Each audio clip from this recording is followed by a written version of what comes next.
Right, welcome back. Still with the coverage of Egypt's presidential race 2024, and with us we have Nile TV's correspondent Nermine Rahman from Al Mansoura Governorate. Nermine, are you there? Hello, Ibrahim. Hello, Nermine. Nermine, it's the second days of voting, and actually Egypt witnessed a higher turnout than the first day. So tell us more about how swiftly the balloting process went on the second day of elections in Al Mansoura. Yes, Ibrahim. In fact, today the same scenes of yesterday were repeated in front of different polling stations all over Al Dakhaliya Governorate. And as you know, I'm covering from Al Mansoura, the capital of Al Dakhaliya Governorate. Today, it was phenomenal to witness large gatherings of citizens displaying Egyptian flags and celebrating their participation in the voting process in front of several subcommittees.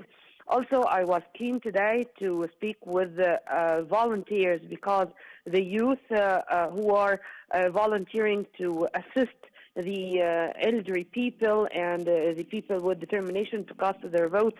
It was really phenomenal to see how much they do care to fulfill this noble job. And they know that they do have a share in turning the voting process to a story of success, because it was really great, and I was very proud to see the lines or the queues in a very good-mannered or civilized scenes with women, children, elderly people, and of course the people with the special needs or people with determination keen to practice this constitutional right. Yes, Also today there was an honorary corridor, if I can call it this way, to many elderly people who were also keen to do so. One of the notes also. Speak about something that we'd like to shed light on, the volunteers that are participating in the electoral process. You'd like to tell us more about their role in these remarkable days? Yes. First, they are all young people. I mean, whether fresh graduates or undergraduates.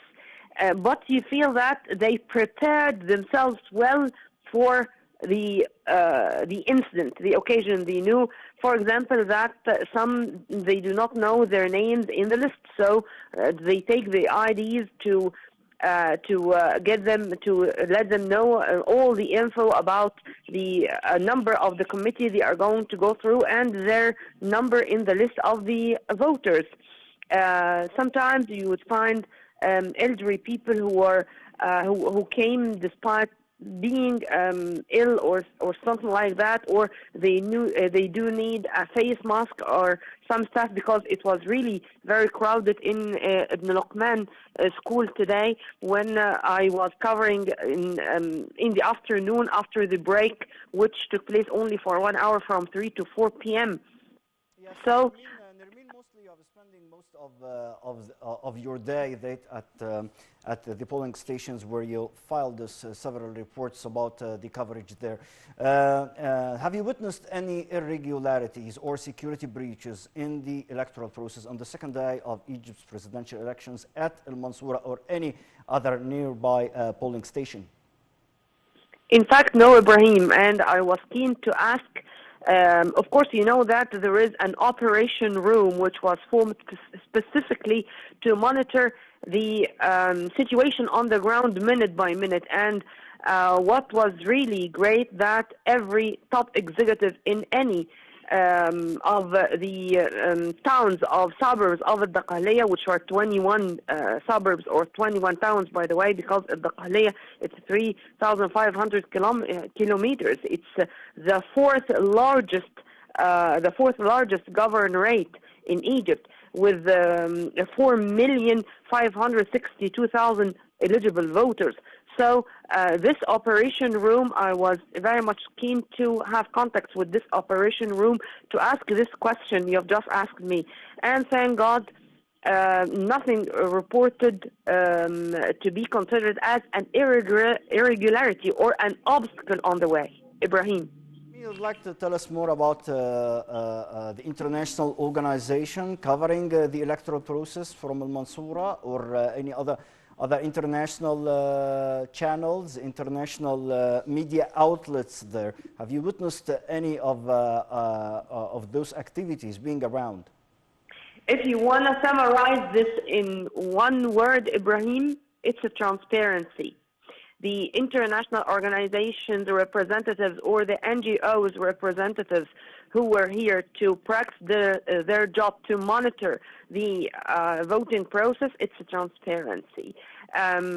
First, it was very easy for them to practice their job. Just show your ID, that you have an ID which was issued by the national the electoral authority, the elections authority, and then you are going to practice your job easily.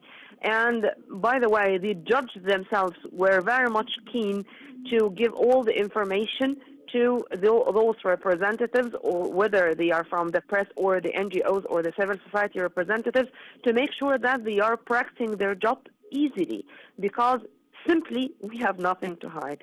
And regarding even Nermine Abdul Rahman, Nile TV's correspondent from Al Mansoura, thank you very much. And moving to another correspondent, as Basma Taha earlier briefed us